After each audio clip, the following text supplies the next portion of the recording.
Good morning, everybody. Colin Tansley from Intellect Group here on Risk of Watchdogs Live with Peter Taylor. Good morning, everyone, and good morning, Colin. All right, Peter, good to see you again with our little weekly sort of run-through stuff. So, purpose, as we've said many times, is about raising awareness of fraud, scams, and cyber issues, all about keeping people and businesses safer. That's what we're trying to do, share our sort of wisdom, if you like, or our collective wisdom, which must be probably in the region of under 20 years now, I guess, is it? Make us really old. Yeah. All right, mate. Kiddo, next slide. Over to you for your scam watch, Peter. Yeah.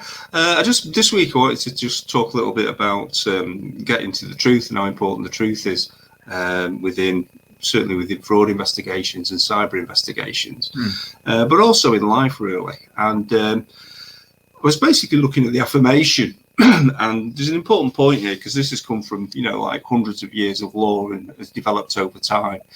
And we all see this on TV, when people are swearing on the Bible or not swearing on the Bible, as in this case. And I think the important thing here is that when you're in court, you affirm that the evidence I shall give shall be the truth. But it doesn't stop there. It should be the whole truth and nothing but the truth. And I just wanted to cover that off, really, that when we're doing investigations, quite often I'll see people that have jumped the gun, or they've done a poor interview. I'm doing a lot of interview training at the moment for people, particularly in the claims fraud world and the online retail world.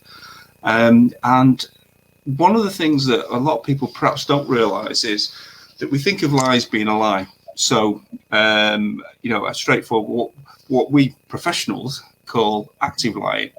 So using a sort of innocuous example, you ask somebody, did you go to the pub?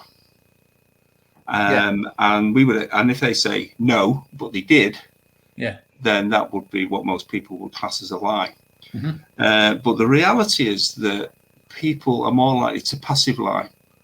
So with that, they will actually tell the truth, but it will fall short of being the whole truth and being nothing but the truth. So an example again is using the same example. Did you go to the pub? And the response is, I went to see Andy. We had a cup of tea, played a game of cards. And that's how people lie, because he did go to the pub. He went to the pub with Andy afterwards. Yeah. But it's not a denial. It's a partial truth. Partial truth, So they withhold information. And as I say, certainly for anybody investigating anything, but even as well, it counts on things like whether or not you're making investments, whether you're signing contracts, all parts of your life, really. I mean, to be quite honest with you, we talk about white lies. Well, for me, a white lie doesn't matter. When a kid says something or whatever.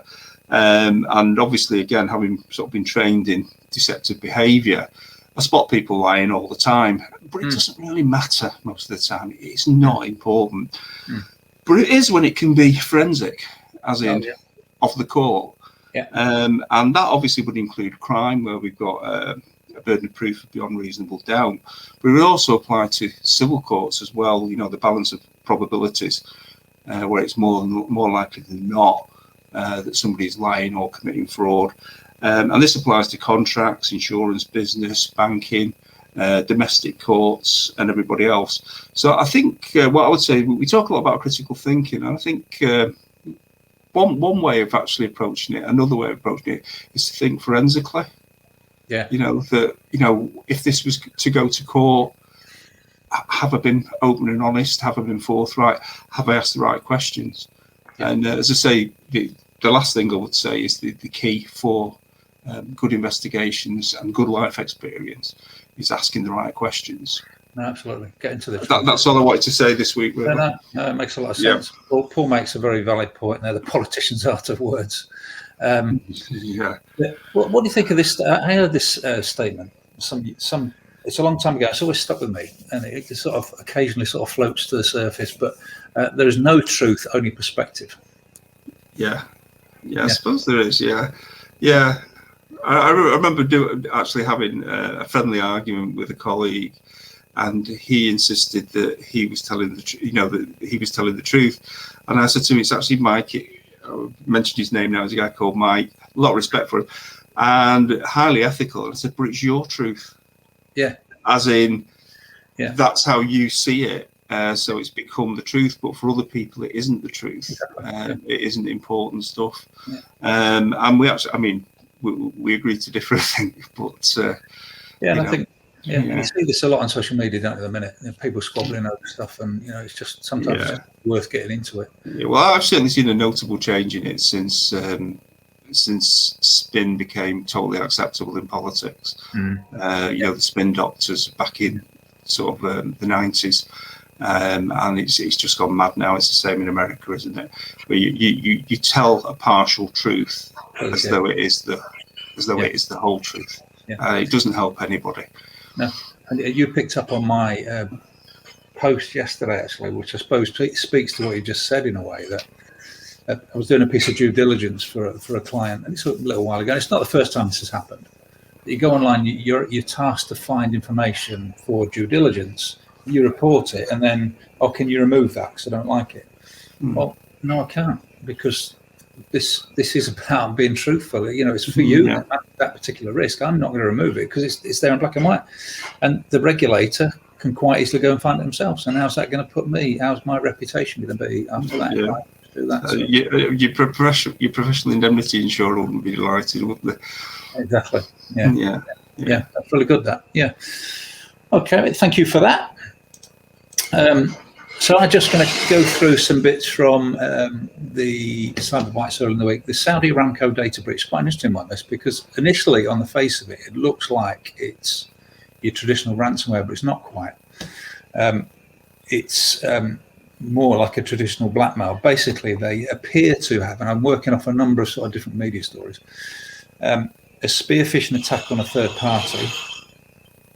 They've managed to compromise the data, or grab the data, and they're saying we're going to release it unless you pay us $50 million in crypto.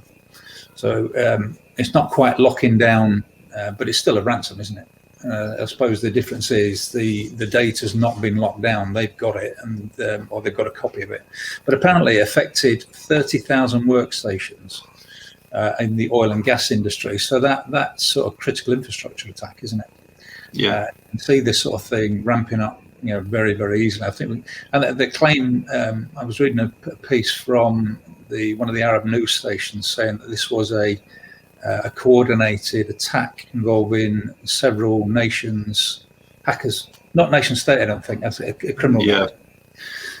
So they're ramping up the ante there.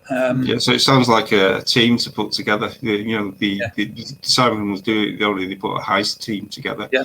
And we've said that before about the way they collaborate as criminals. Yeah. The second one was, a lot of people seem to think that Apple's are, they're immune to sort of malicious software and viruses. They're not. Increasingly, we're seeing this, but there's a new strain of malware out called Xloader. So if you're using Apple, be aware. Get yourself. I personally use Malwarebytes. I've also backed that up with. I use Sophos for antivirus stuff as well. And be aware of any suspicious emails coming in. I've just got a comment there, Peter. This is from Rachel, who I've spoken to before. We're raised not to lie to children, but we discovered the version of the truth or duplicity is often more fun. Yeah, very true. Absolutely, yeah. Yeah. You can always rely on kids to tell you the truth. I've spent the last week with a 15-year-old, 12-year-old, so I know exactly what that's all about. Yeah.